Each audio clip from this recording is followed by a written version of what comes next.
Capítulo 31. Ayer hizo un día despejado, frío y sereno. Como me había propuesto, fui a Cumbres Borrascosas. La señora Dean me pidió que llevase una nota suya a su señorita, a lo que accedí, ya que no pensé que hubiera en ello segunda intención. La puerta principal estaba abierta, pero la verja no. Llamé a Earnshaw, que estaba en el jardín, y me abrió. El muchacho es tan bello que no se hallaría en la comarca otro parecido. Le miré atentamente. Cualquiera diría que él se empeña en deslucir sus cualidades con su safiedad. Pregunté si estaba en casa el señor Heathcliff y me dijo que no, pero que volvería a la hora de comer. Eran las 11, y manifesté que le esperaría. Él entonces soltó los utensilios de trabajo y me acompañó, pero en calidad de perro guardián y no para sustituir al dueño de la casa. Entramos. Vi a Katy preparando unas legumbres. Me pareció aún más hosca y menos animada que la vez anterior. Casi no levantó la vista para mirarme, y continuó su faena sin saludarme ni con un ademán. No veo que sea tan afable, reflexioné yo, como se empeña en hacérmelo creer la señora Dean. Una beldad, sí lo es, pero un ángel, no. Areton le dijo con aspereza que se llevase sus cosas a la cocina. Llévalas tú, contestó la joven. Y se sentó en una banqueta al lado de la ventana, entreteniéndose en recortar figuras de pájaros y animales en las mondaduras de patatas que tenía a un lado. Yo me aproximé, con el pretexto de contemplar el jardín, y dejé caer en su falda la nota de la señora Dean. ¿Qué es eso?, preguntó en voz alta, tirándola al suelo. Una carta de su amiga, el ama de llaves de la granja, contesté, incomodado por la publicidad que daba mi discreta acción, y temiendo que creyera que el papel procedía de mí. Entonces fue a cogerla, pero ya Areton se había adelantado, guardándosela en el bolsillo del chaleco, y diciendo que primero había de examinarla el señor Heathcliff. Katy volvió la cara silenciosamente, sacó un pañuelo y se lo llevó a los ojos. Su primo luchó un momento contra sus buenos instintos, y al fin sacó la carta y se la tiró con un ademán lo más despreciativo que pudo.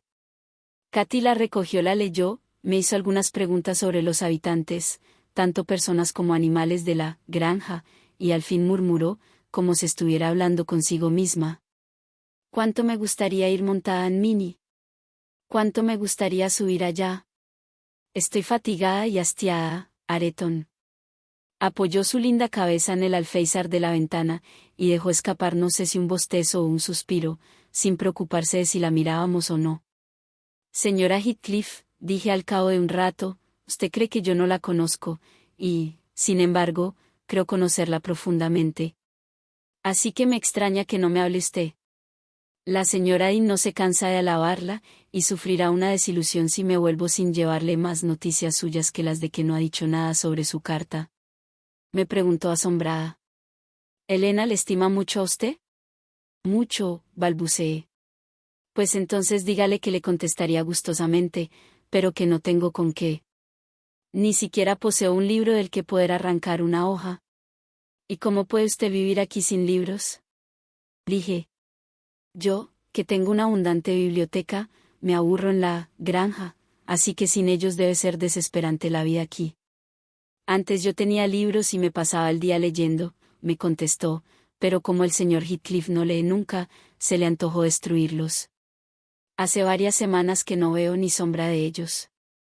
Una vez revolví los libros teológicos de José, con gran indignación de este, y otra vez, Areton, encontré un almacén de ellos en tu cuarto, tomos latinos y griegos, cuentos y poesías. Todos, antiguos conocidos míos. Me los traje aquí y tú me los has robado, como las urracas, por el gusto de hurtar, ya que no puedes sacar partido de ellos. Hasta puede que aconsejaras al señor Heathcliff, por envidia, que me arrebatase mis tesoros. Pero la mayor parte de ellos los retengo en la memoria, y de eso sí que no podéis privarme. Areton, sonrojándose cuando su prima reveló el robo de sus riquezas literarias, desmintió enérgicamente sus acusaciones. Quizá el señor Areton siente deseos de emular su saber, señora, dije yo, acudiendo en socorro del joven, y se prepara a ser un sabio dentro de algunos años mediante la lectura. Sí, y que mientras me embrutezca yo, alegó Catalina. Es verdad, a veces le oigo cuando intenta deletrear y dice cada tontería. ¿Por qué no repites aquel disparate que dijiste ayer? Me di cuenta de cuando apelabas al diccionario para comprender de lo que se trataba aquella palabra, y te oí renegar y maldecir cuando no comprendiste nada. Noté que el joven pensaba que era injusto burlarse de su ignorancia y a la vez de sus intentos de rectificarla. Yo compartí su sentimiento, y recordando lo que me contara la señora Dean sobre el primer intento de Areton para disipar las brumas en que le habían educado, comenté. Todos hemos tenido que empezar alguna vez, señora, y todos hemos tropezado en el umbral del saber. Si entonces nuestros maestros se hubiesen burlado de nosotros, aún seguiríamos dando tropezones. Yo no me propongo limitar su derecho a instruirse, repuso ella, pero él no tiene derecho a apoderarse de lo que me pertenece, y a profanarlo con sus errores y sus disparates de pronunciación. Mis libros de verso y de prosa eran sagrados para mí porque me recordaban muchas cosas, y me es odioso verlos mancillados cuando los repite. Además, ha elegido para aprender mis obras favoritas, como si lo hiciera a propósito para molestarme. Por unos instantes, el pecho de Areton se agitó en silencio. Estaba colérico y mortificado y le costó mucho dominarse. Yo me puse en pie y me asomé a la puerta. Él salió de la habitación y a los pocos minutos volvió cargado con 6 u 8 libros. Se los echó a Katy en el regazo y dijo: Ahí los tienes. No quiero volver a verlos más, ni a leerlos, ni a ocuparme para nada de lo que dicen. Ya no los quiero, contestó ella. Me harían recordarte y los odiaría. Sin embargo, abrió uno, que mostraba haber sido manoseado muchas veces, y comenzó a leer un pasaje con la pronunciación lenta y dificultosa de alguien que estuviera aprendiendo a leer. Después se echó a reír. Escuchen, dijo después. Y comenzó a recitar de la misma manera los versos de una antigua balada. Él no pudo aguantar más. Oí, y no me sentí inclinado a censurarle del todo, un bofetón que hizo callar la provocativa lengua de la muchacha. Ella había hecho todo lo posible para exasperar los incultos pero susceptibles sentimientos de amor propio de su primo, y a este no se le ocurrió otro argumento que aquel tan contundente para saldar la cuenta. Después él cogió los libros y los arrojó al fuego. Me di cuenta de que este sacrificio que hacía en aras de su rencor le era muy penoso. Supuse que mientras los veía quemarse recordaba el placer que su lectura le había producido, y también pensé en el entusiasmo con que había empezado secretamente a estudiar.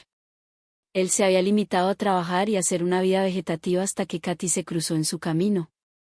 El desdén que ella le demostraba y la esperanza de que algún día le felicitase habían sido los móviles de su afán de aprender, y aquí que, por el contrario, ella premiaba sus esfuerzos con mofas.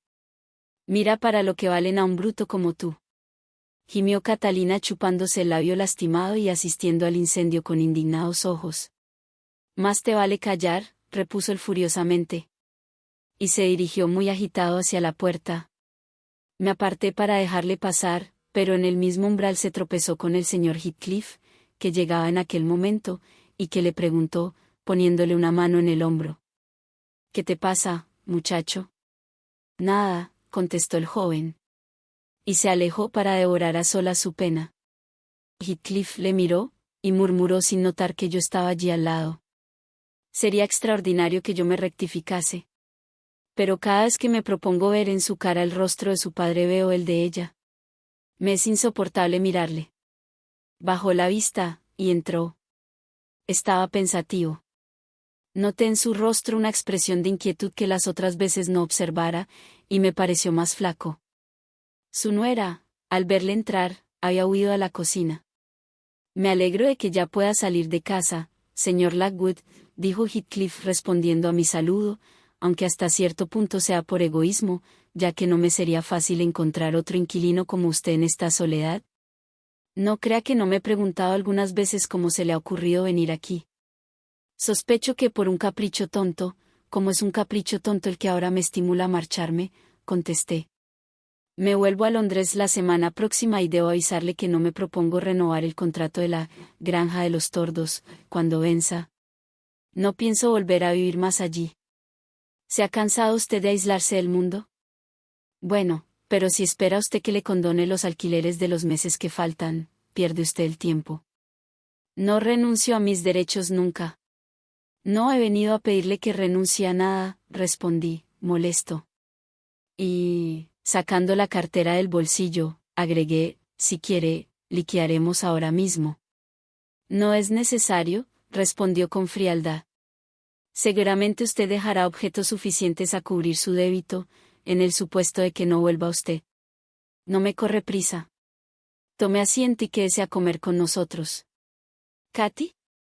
Sirve la mesa. Katy llegó con los cubiertos. Tú puedes comer con José en la cocina, le dijo Heathcliff, aparte, y estarte allí hasta que éste se vaya.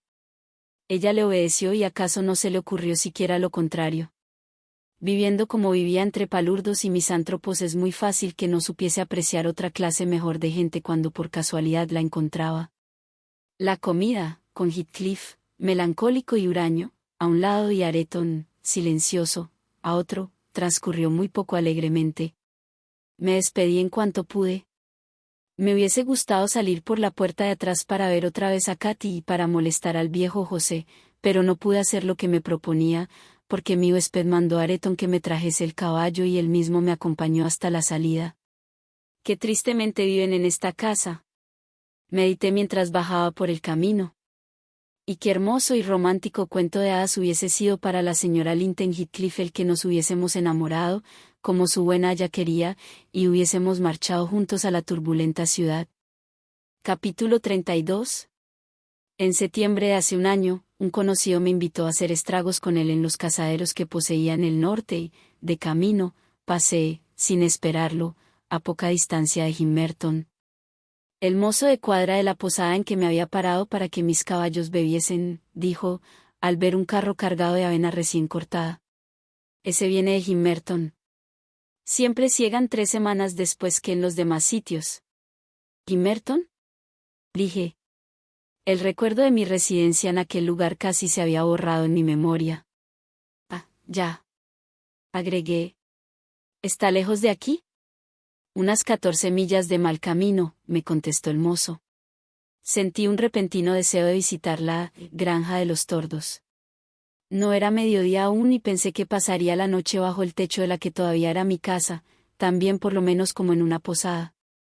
Y, de paso, podía arreglar mis cuentas con el dueño, lo que me evitaría más adelante hacer un viaje con aquel objeto. Así que, tras descansar un rato, encargué a mi criado que averiguase el camino de la aldea, y, no sin fatigar mucho a nuestras caballerías, llegamos finalmente a Gimmerton al cabo de 3 horas.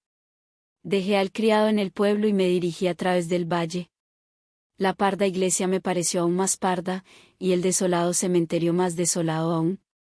Una oveja mordía el exiguo césped que cubría las tumbas. El aire, demasiado caluroso, no me impidió gozar del bello panorama. Si no hubiese estado la estación tan adelantada, creo que me hubiese sentido tentado a quedarme una temporada allí. En invierno no había nada más sombrío, pero en verano nada más agradable que aquellos bosques escondidos entre los montes y aquellas extensiones cubiertas de matorrales.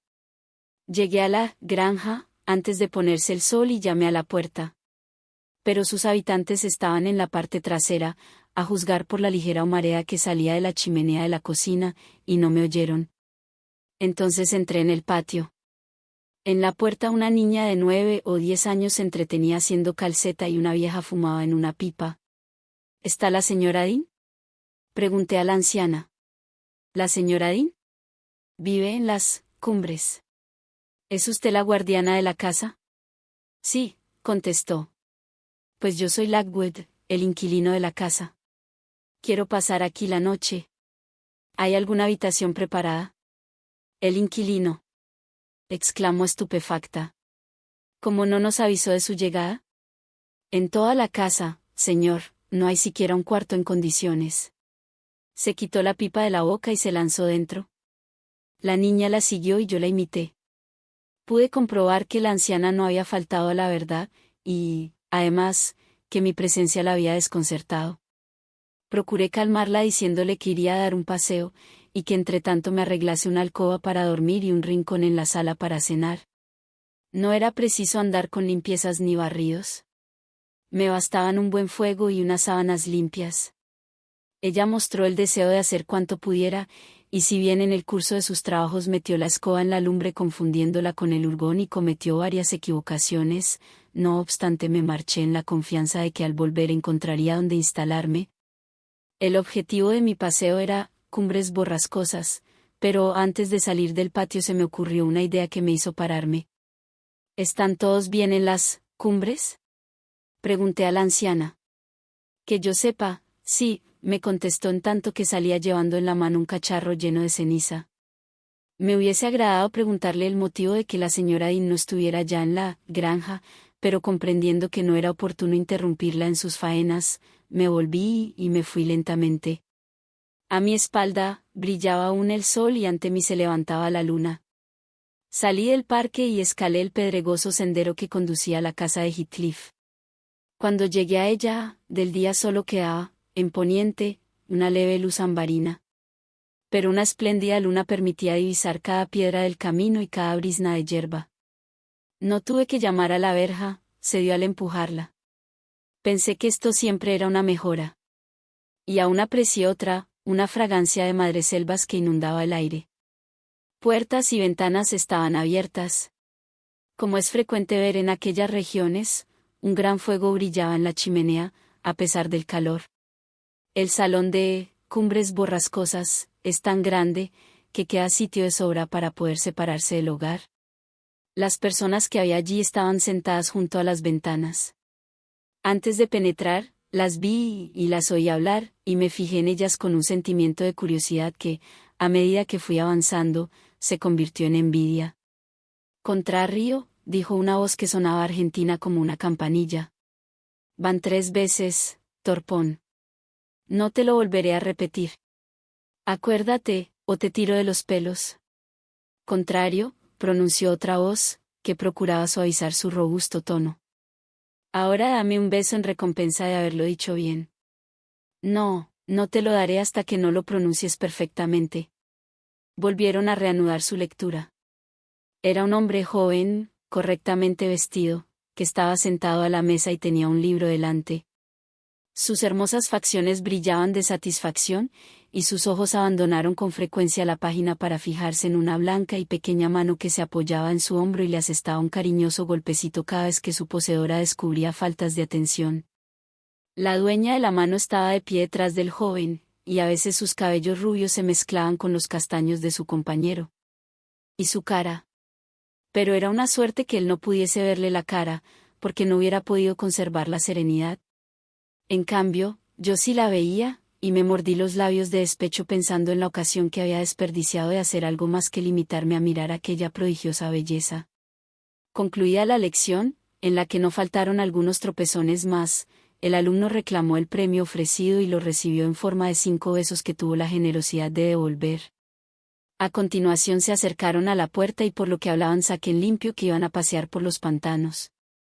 Pensé que el corazón de Areton Earnshaw, por muy silenciosa que permaneciera su boca, me desearía los más crueles tormentos de las profundidades infernales si en aquel instante me presentara yo ante ellos, y me apresuré a refugiarme en la cocina. Allí, sentada a la puerta, distinguí a mi antigua amiga Helena Dean, cosiendo y cantando una canción frecuentemente interrumpida por agrias palabras que salían del interior y cuyo tono destemplado distaba mucho de sonar con armonía. Aunque fuera así, valía más oírles jurar de la mañana a la noche que escucharte a ti, dijo aquella voz en respuesta a algún comentario de Helena ignorado para mí. Clama al cielo que no pueda uno leer la Santa Biblia sin que inmediatamente comiences tú a cantar las alabanzas del demonio y las vergonzosas maldades mundanas. Oh, las dos estáis pervertidas y haréis que ese pobre muchacho pierda su alma. Está hechizado, añadió gruñendo. Oh, Señor. Júzgalas tú, ya que no hay ley ni justicia en este país. Sí, no debe haberla cuando no estamos retorciéndonos entre las llamas del suplicio, ¿eh? Cállate, vejete, y lee tu Biblia sin ocuparte de mí. Voy a cantar ahora las bodas de la Anita, que es bailable. Y la señora Dean iba a empezar cuando yo me adelanté. Me reconoció al punto, y se levantó enseguida, gritando. Oh, señor, bienvenido sea. ¿Cómo es que ha venido usted sin avisar? La granja de los tordos, está cerrada. Debió usted advertirnos de que venía. Ya he dado órdenes allí y podré arreglarme durante el poco tiempo que pienso estar, contesté. Me marcho mañana. ¿Cómo la encuentro aquí ahora, señora Dean? Explíquemelo. Si ya se despidió y el señor Heathcliff me hizo venir cuando usted se fue a Londres. Pase. ¿Ha venido usted a pie desde Gimmerton? Vengo de la granja, repuse, y quisiera aprovechar la oportunidad para liquidar con su amo, ya que no es fácil que se presente ocasión más propicia para los dos. ¿Liquidar? Preguntó Elena mientras me acompañaba al salón. ¿Qué hay que liquidar, señor? El alquiler. Entonces tendrá usted que entenderse con la señora, o, mejor dicho, conmigo, porque ella todavía no sabe llevar bien sus cosas y soy yo quien me ocupo de todo. La miré asombrado. Veo que usted no sabe que Heathcliff ha muerto, añadió. ¿Que ha muerto? ¿Cuándo? Hace 3 meses. Siéntese, deme el sombrero, y se lo contaré todo. No ha comido usted aún, ¿verdad? Ya he mandado en la granja que preparen cena. Siéntese usted también. No se me había ocurrido que aquel hombre hubiera muerto. ¿Cómo fue? Los muchachos no volverán pronto. Sí, tardarán. Siempre les estoy reprendiendo, pero tardan más cada vez. Bien, por lo menos tome usted un vaso de cerveza. Está usted muy fatigado. Y se fue. Oí cómo José le reprochaba el tener amigos a su edad y el hacerles beber a costa de las bodegas del amo, lo que le parecía tan escandaloso, que se sentía avergonzado de no haber muerto antes de asistir a ello. A los 15 días de irse usted, empezó la señora Dean, me llamaron para que fuese a Cumbres Borrascosas, lo que hice con el mayor placer pensando en Katy. Al verla quedé asustada y disgustadísima, tal era el cambio que aprecié en ella desde que la viera por última vez. El señor Heathcliff no detalló los motivos por los que me hacía ir.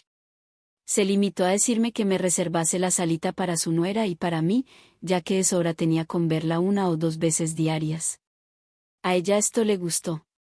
Yo comencé a pasarle ocultamente libros y cosas que tenía en la granja, y le agradaban, y esperábamos pasarlo bastante bien. Pero no tardamos en desengañarnos. Katy se volvió muy pronto melancólica y se irritaba por cualquier niñería. No le permitían salir del jardín y esto aumentaba su disgusto, sobre todo a medida que iba entrando la primavera. Además, yo tenía que atender a las cosas de la casa, y ella tenía que quedarse sola en su cuarto. Yo no hacía caso de todo eso, pero como Areton tenía muchas veces que irse a la cocina cuando el amo quería estar solo en el salón, ella principió a cambiar de modo de ser respecto a él. Siempre estaba hablándole, zahiriéndole, criticando la vida que llevaba. ¿Verdad, Elena? Dijo en una ocasión, que hace la misma vida de un perro o de una caballería. Trabaja, come y duerme sin preocuparse de más. Qué vacía debe tener la cabeza y qué oscuro el espíritu. ¿Sueñas alguna vez, Areton? ¿Qué piensas? ¿Por qué no hablas? Y miró a Areton, pero él no se dignó contestarle ni mirarla siquiera. Puede que ahora esté soñando, continuó Katy. Ha hecho un movimiento como los que hace Juno. El señorito Areton acabará pidiendo al amo que la envíe a usted arriba si no se porta usted bien con él, le dije. Areton no solo había hecho un movimiento, sino que hasta había cerrado amenazadoramente los puños. Ya sé por qué Areton no habla nunca cuando yo estoy en la cocina, siguió ella. Tiene miedo de que me mofe. Una vez empezó él solo a aprender a leer, y porque me reí de él echó los libros al fuego. ¿Qué te parece, Elena? ¿Cree usted que hizo bien, señorita? Repuse. Puede que no me portase bien, contestó ella, pero yo no creía que él fuera tan tonto. Areton, ¿quieres un libro? Y le entregó uno que ya había estado leyendo, pero él lo tiró al suelo, amenazándola con romperle la cabeza si no le dejaba en paz. Bueno, me voy a acostar, dijo ella. Lo dejo en el cajón de la mesa. Y se fue, después de advertirme por lo bajo que estuviese atenta para ver si Areton cogía el libro. Pero con gran enojo de Katy, no lo cogió. Ella estaba disgustada de la pereza de Areton, y también de haber sido culpable de paralizar su deseo de aprender. Se aplicaba, pues, a remediar el mal. Mientras yo planchaba o hacía cualquier cosa, Katy solía leer en voz alta algún libro interesante. Si Areton estaba presente, acostumbraba a interrumpir la lectura en los pasajes de más emoción. Luego dejaba el libro allí mismo, pero él se mantenía terco como una mula, y no picaba el anzuelo. Los días lluviosos se sentaba al lado de José, y los dos permanecían quietos como estatuas al lado del fuego. Si la tarde era buena, Areton salía a cazar, y Katy bostezaba, suspiraba y se empeñaba en hacerme hablar. Y luego, cuando lo conseguía, se marchaba al patio o al jardín, y acababa en llanto. Heathcliff se hundía en su misantropía cada vez más, y casi no permitía a Areton que apareciese por la sala. El muchacho sufrió a primeros de marzo un percance que le relegó a vivir casi de continuo en la cocina. Andando por el monte se le disparó la escopeta y la carga le hirió en un brazo. Cuando llegó a casa había perdido mucha sangre. Hasta que estuvo curado tuvo que permanecer en la cocina casi continuamente. A Katy le agradó que estuviera allí. Me incitaba constantemente a hacer algo abajo, para tener motivos de bajar ella. El lunes de Pascua José fue a llevar ganado a la feria de Gimmerton. Pasé la tarde en la cocina repasando ropa. Areton estaba sentado junto al fuego, tan sombrío como de costumbre, y la señorita se divertía en echar el aliento a los cristales de las ventanas y trazar figuras con el dedo. De vez en cuando canturreaba o hacía alguna exclamación, o bien miraba a su primo que seguía inmóvil, fumando, mirando al fuego. Dije a Katy que me tapaba la luz, y entonces ella se acercó a la chimenea. Al principio no me fijé en nada, pero luego oí que decía: ¿Sabes, Areton, que me gustaría que fueras mi primo si no te mostraras tan rudo y tan enfadado? Areton calló. ¿Me oyes, Areton? Areton, Areton. Siguió ella. Quítate de en medio, dijo él, hoscamente. Venga esa pipa, respondió la joven.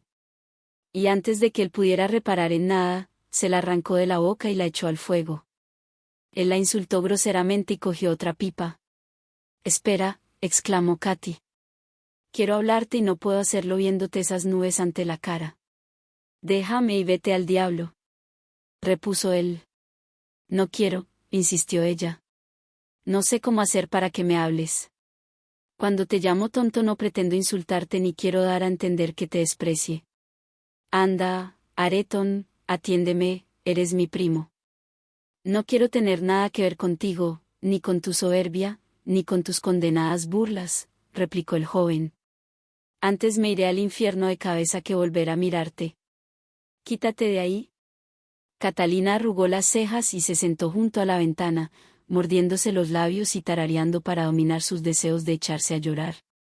Debía usted hacer las paces con su prima, señorito Areton, le aconsejé, puesto que ella está arrepentida de haberle provocado. Si fuesen ustedes amigos, ella le convertiría en un hombre distinto. Sí, sí, contestó. Me odia y no me considera digno ni de limpiarle los zapatos. Aunque me dieran una corona no me expondría más a ser motivo de burla para ella por intentar agradarla. Yo no te odio, dijo Katy.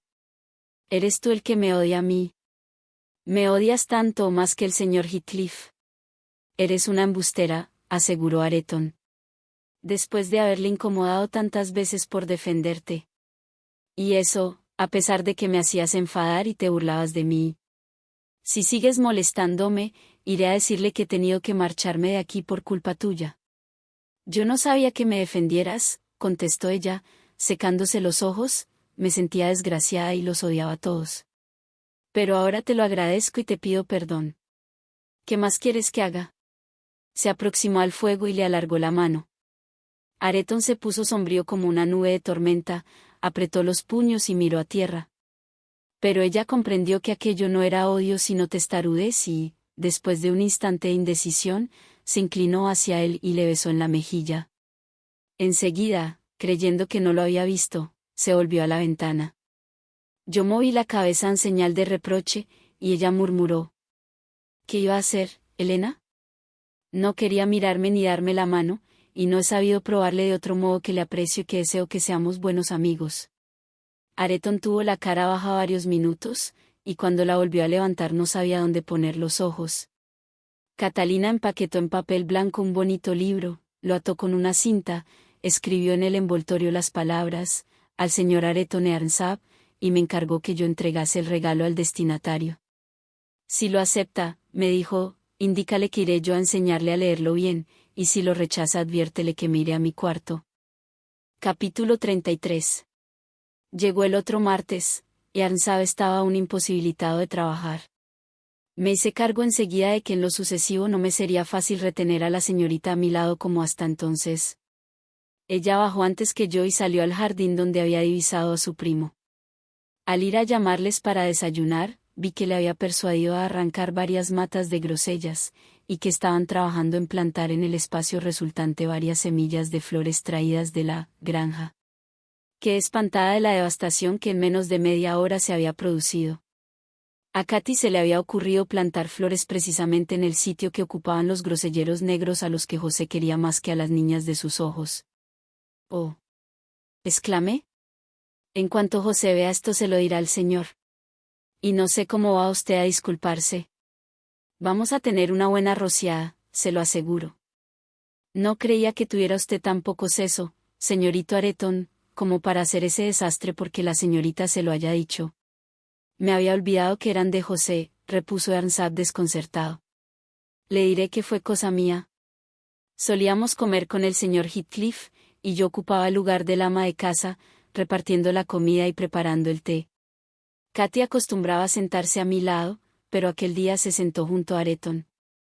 No era más discreta en sus demostraciones de afecto que antes lo fueran las de hostilidad. Procure no mirar ni hablar mucho a su primo, le aconsejé al entrar. Es seguro que yo ofendería al señor Heathcliff y le indignaría contra los dos.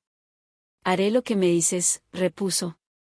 Pero al cabo de un momento empezó a dar a Areton con el codo y a echarle florecitas en el plato de la sopa.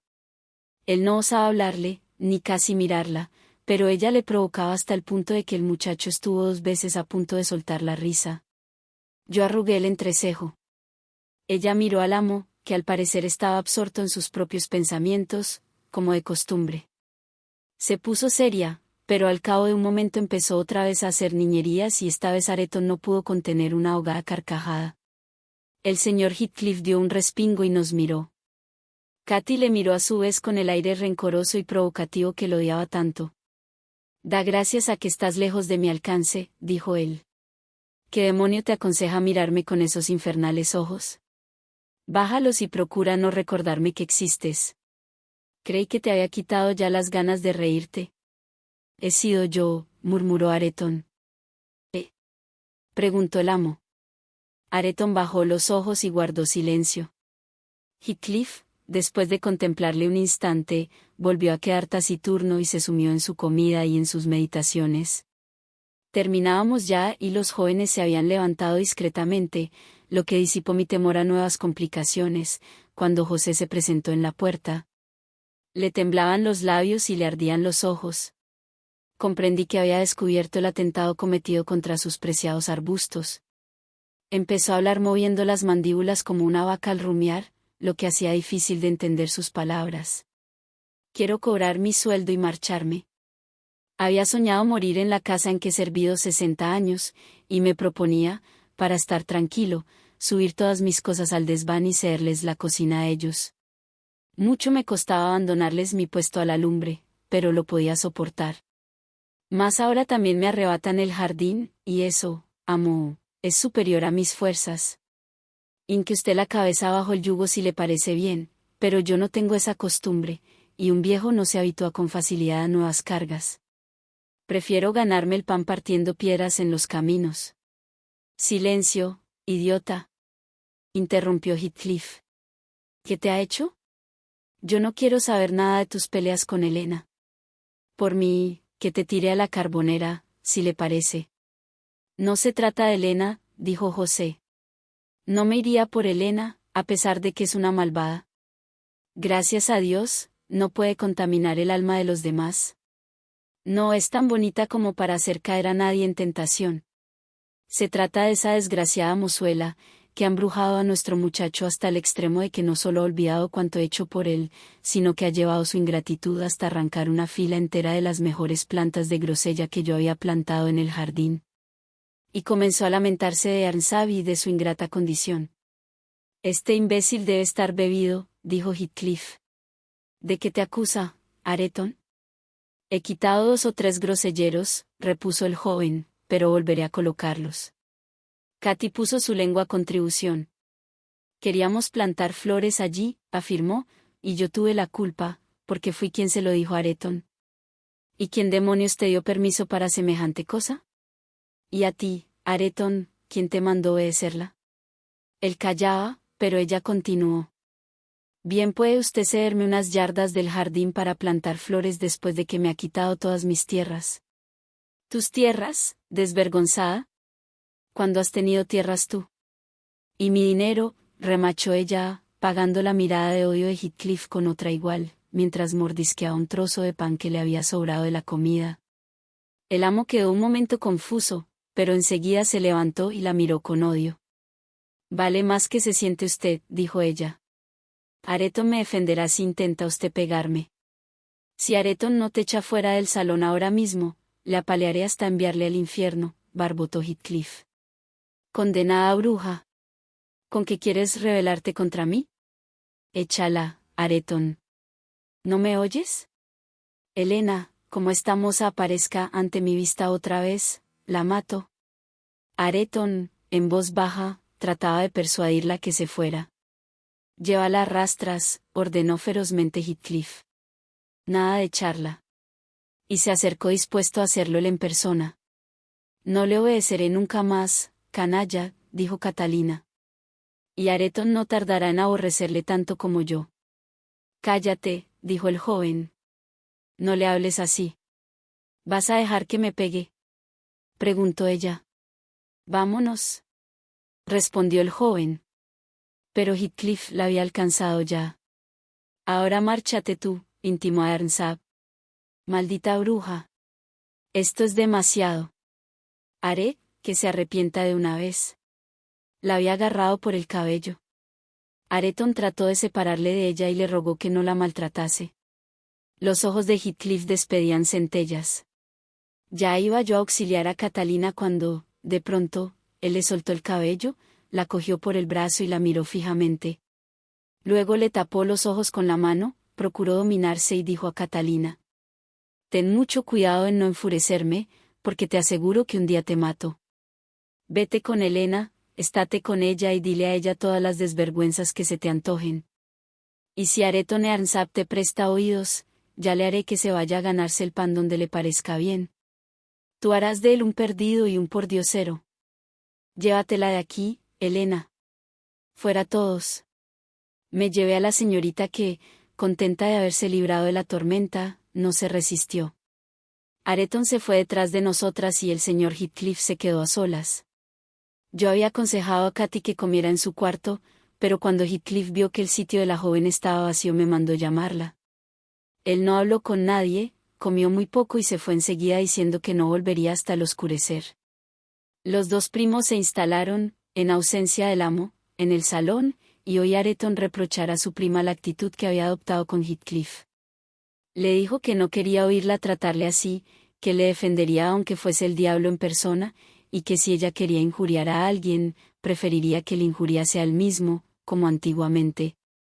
Katy comenzó a molestarse, pero le tapó la boca preguntándole si a ella le gustaría oír hablar mal de su padre. Ella comprendió entonces que Areton estaba unido a Heathcliff por las cadenas de la costumbre y que sería cruel intentar romperlas. Así que a partir de aquello se mostró bondadosa y no creo desde entonces haberle oído murmurar ni una sílaba contra Heathcliff en presencia de su primo.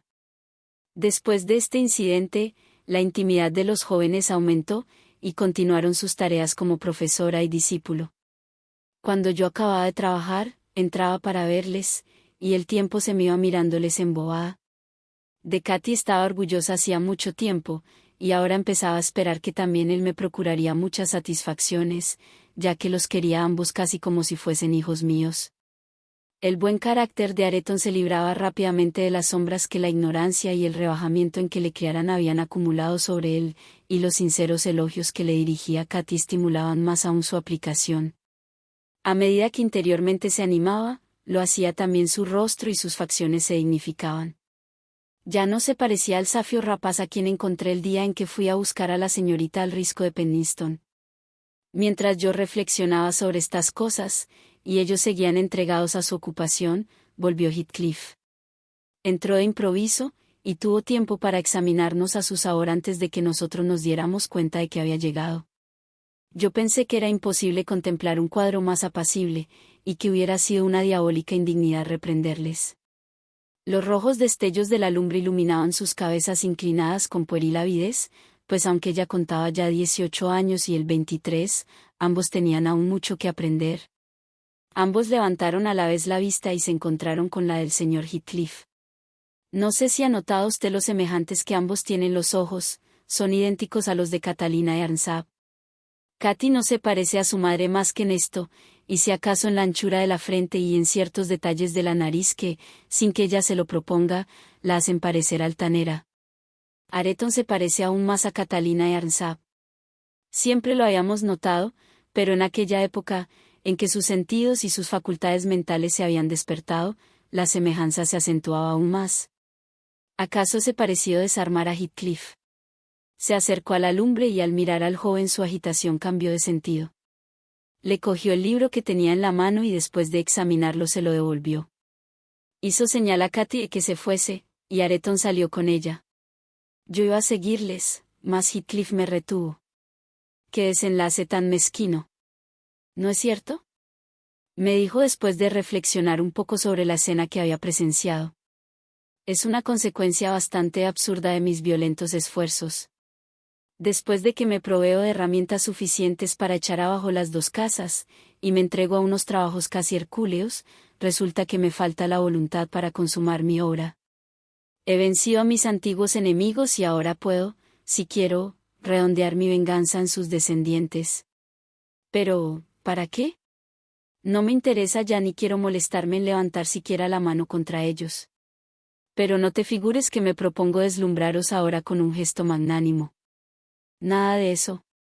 Lo que pasa es que he perdido el gusto de destruirles, y me siento con muy pocas ganas de destruir. Estoy a punto de sufrir un cambio, Helena, y la sombra de esa transformación me envuelve ya. La vida corriente no me atrae, y casi no me ocupo de comer ni beber. Esos muchachos son las únicas cosas que presentan una apariencia material ante mis ojos, y una apariencia que me causa un dolor de agonía. En ella no quisiera ni pensar, solo el verla me vuelve loco. Él me produce otra sensación, y, no obstante, no quisiera volverle a ver.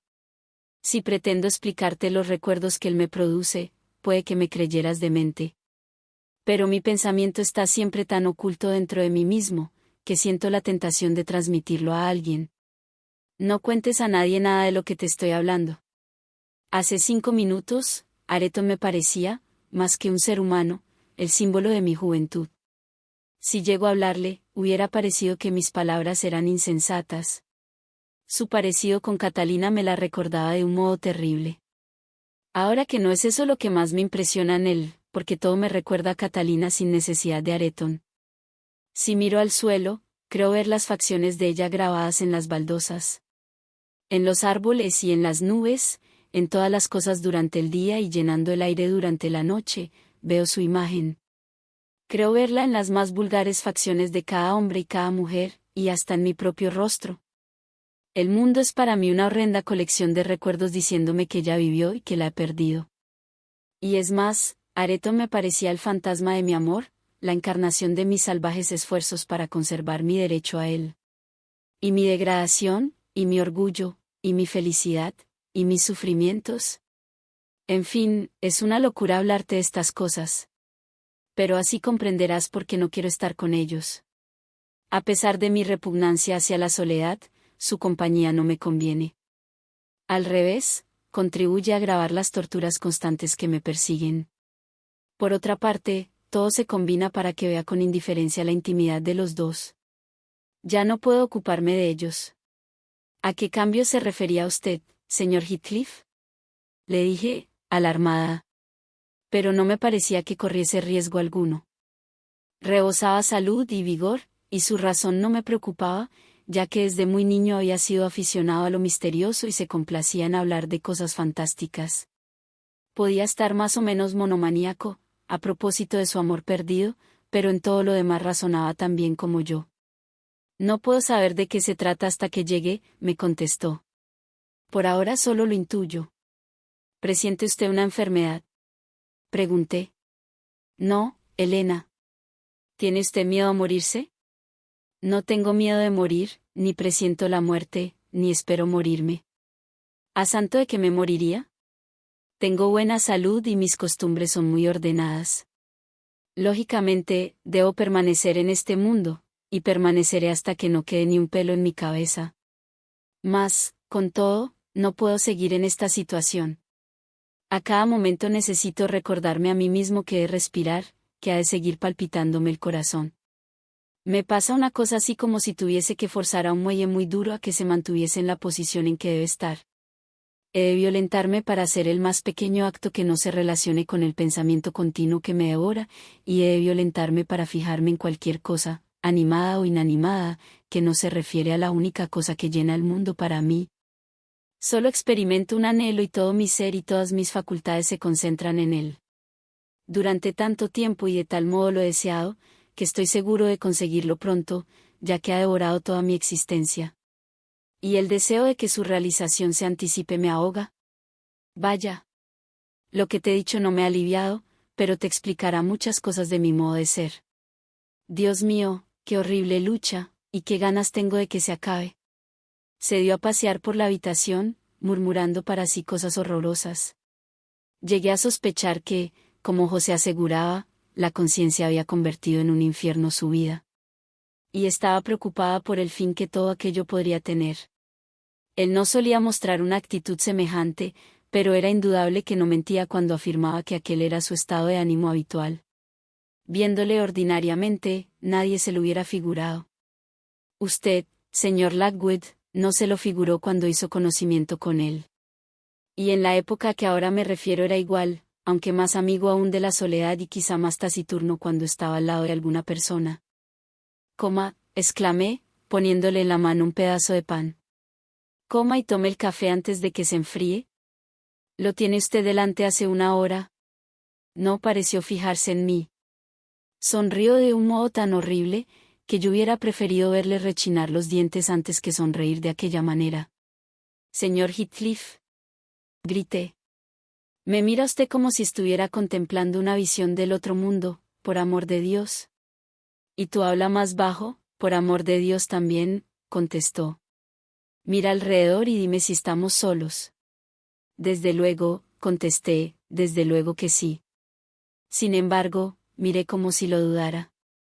Él separó con un manotazo la taza y apoyó los codos sobre la mesa.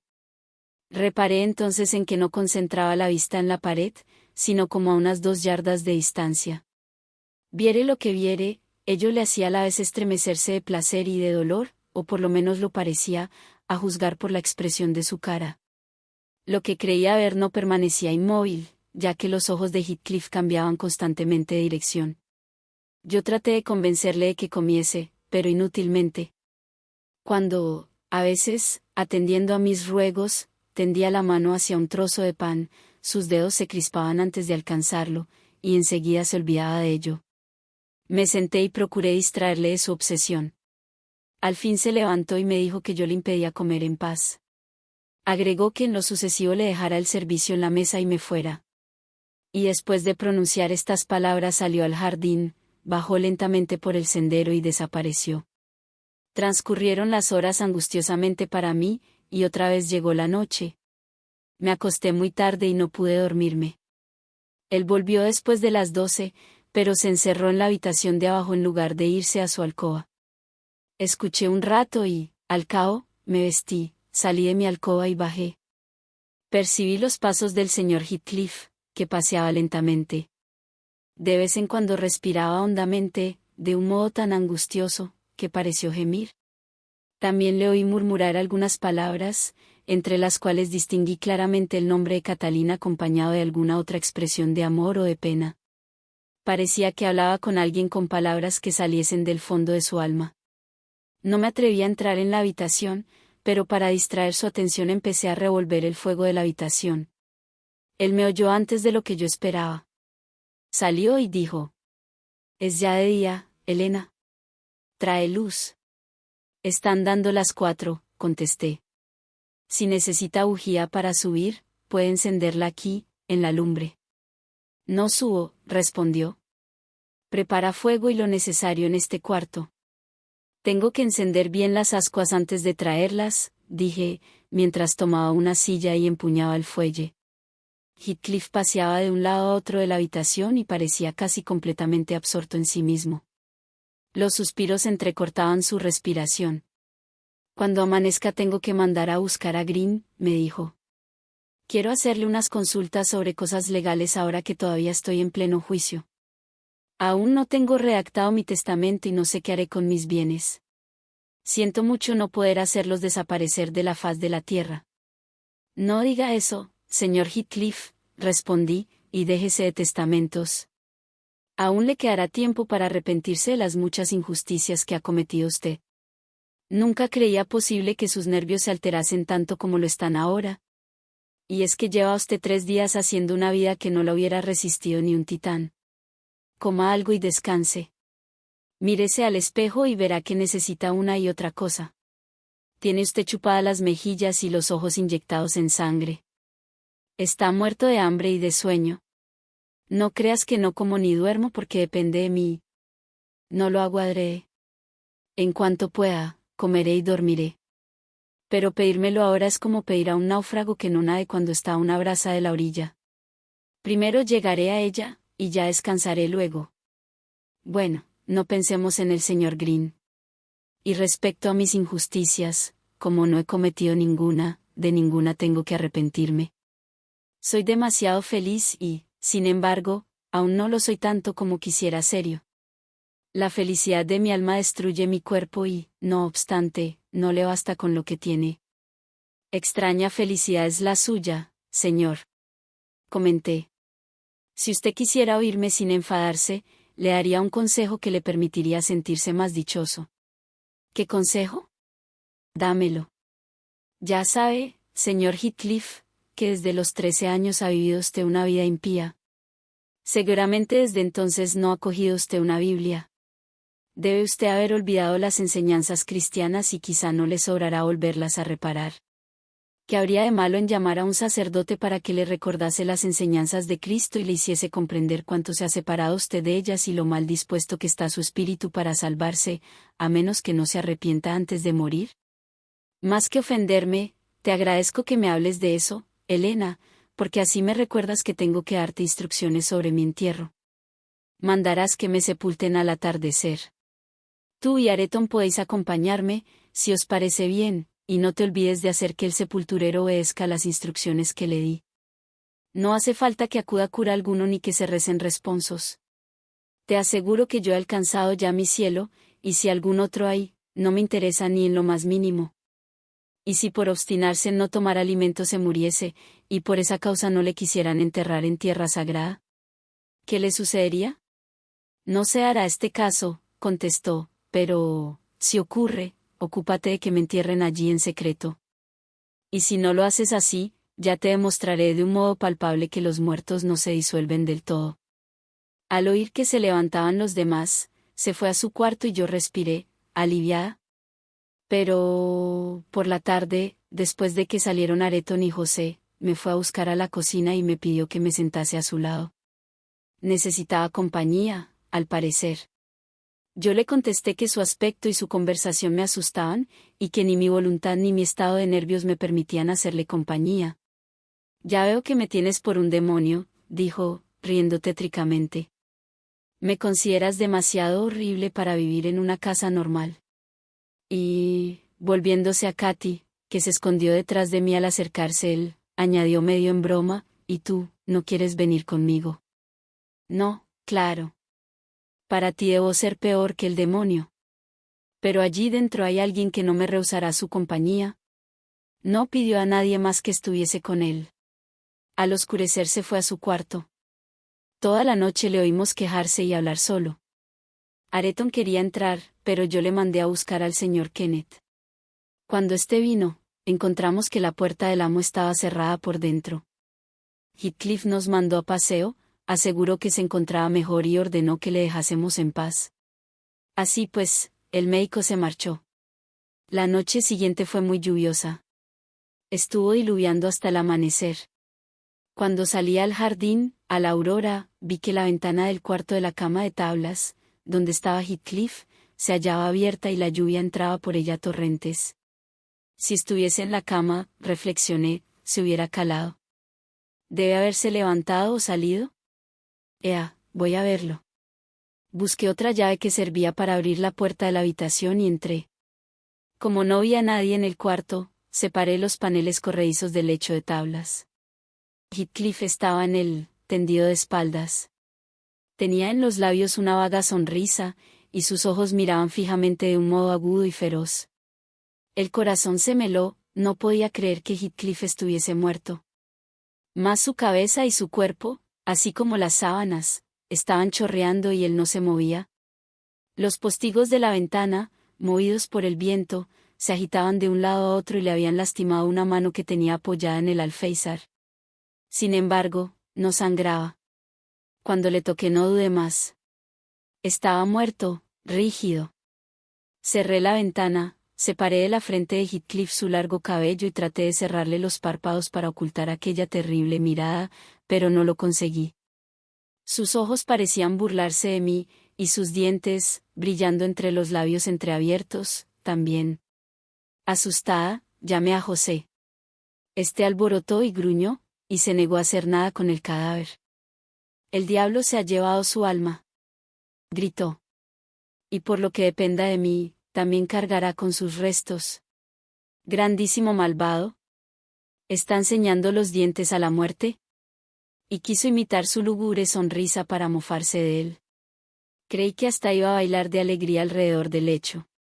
Sin embargo, recobró su compostura, hincándose de rodillas y levantando las manos al cielo dio gracias a Dios de que el amo legítimo y la antigua estirpe recuperasen al fin los derechos que les eran propios. Quedé abrumada, evocando con tristeza los antiguos tiempos. El pobre Areton fue el que más se disgustó de todos nosotros. Toda la noche veló junto al cadáver llorando con desconsuelo. Apretaba la mano del muerto, besaba su áspero y sarcástico rostro, que solo él se atrevía a mirar, y mostraba el dolor real que brota siempre de los pechos nobles aunque sean duros como el acero mejor templado. El doctor Kenneth se halló muy apurado para diagnosticar las causas de la muerte. No le hablé de que el amo había pasado sin comer los 4 últimos días, para evitar que ello nos produjera complicaciones. Por mi parte, estoy segura de que aquello fue efecto y no causa de su rara enfermedad. Se enterró como había ordenado, no sin que el vecindario se escandalizase. Areton, yo, el sepulturero y los 6 hombres que transportaban el ataúd, compusimos todo el cortejo fúnebre. Los 6 hombres se marcharon después de que se bajó el ataúd a la fosa, pero nosotros nos quedamos aún. Areton, lloroso, cubrió la tumba de verde hierba. Creo que ahora su sepulcro está tan florido como los otros 2 que se hallan junto a él, y espero que su ocupante descanse en paz. Pero si preguntara usted a los campesinos le contarían que el fantasma de Heathcliff se pasea por los contornos. Hay quien asegura haberle visto junto a la iglesia y en los pantanos, y hasta dentro de esta casa.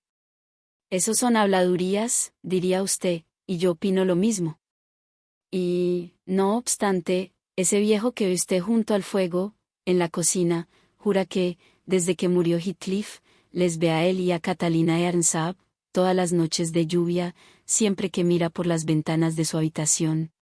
Y a mí me sucedió una cosa muy rara hace alrededor de un mes. Había ido a la granja, una oscura noche que amenazaba tempestad, y al volver a las cumbres, encontré a un muchacho que conducía una oveja y 2 corderos. Lloraba desconsoladamente, y me figuré que los corderos eran rebeldes y no se dejaban llevar. ¿Qué te pasa?, le pregunté. Ahí abajo están Heathcliff y una mujer, balbució, y no me atrevo a pasar, porque quieren atraparme. Yo no vi nada, pero ni él ni las ovejas quisieron seguir su camino, y entonces le dije que siguiera otro. Seguramente iba pensando, mientras andaba a campo traviesa, en las tonterías que habría oído contar e imaginaría ver el fantasma. Pero el caso es que ahora no me gusta salir de noche, ni me agrada quedarme sola en esta casa tan sombría. No lo puedo remediar. Así que tendré una gran alegría en que los primos se vayan a la granja. Así que se instalan en la granja. En cuanto se casen, y piensan hacerlo el día de Año Nuevo. ¿Quién se queda a vivir aquí? José, y quizá un mozo para acompañarle. Se arreglarán en la cocina y cerraremos el resto de la casa. A disposición de los espectros que quieran habitar en ella, ¿no? No, señor Lockwood, contestó Elena moviendo la cabeza. Yo creo que los muertos reposan en sus tumbas, pero, sin embargo, no se debe hablar de ellos con esa frivolidad. Rechinó la puerta del jardín. Los paseantes volvían a casa.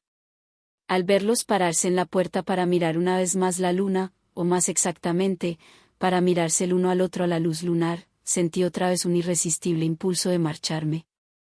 Así que, deslizando un pequeño obsequio en la mano de la señora Dean, y desoyendo sus protestas por la brusquedad con que me marchaba, salí por la cocina mientras los novios abrían la puerta del salón.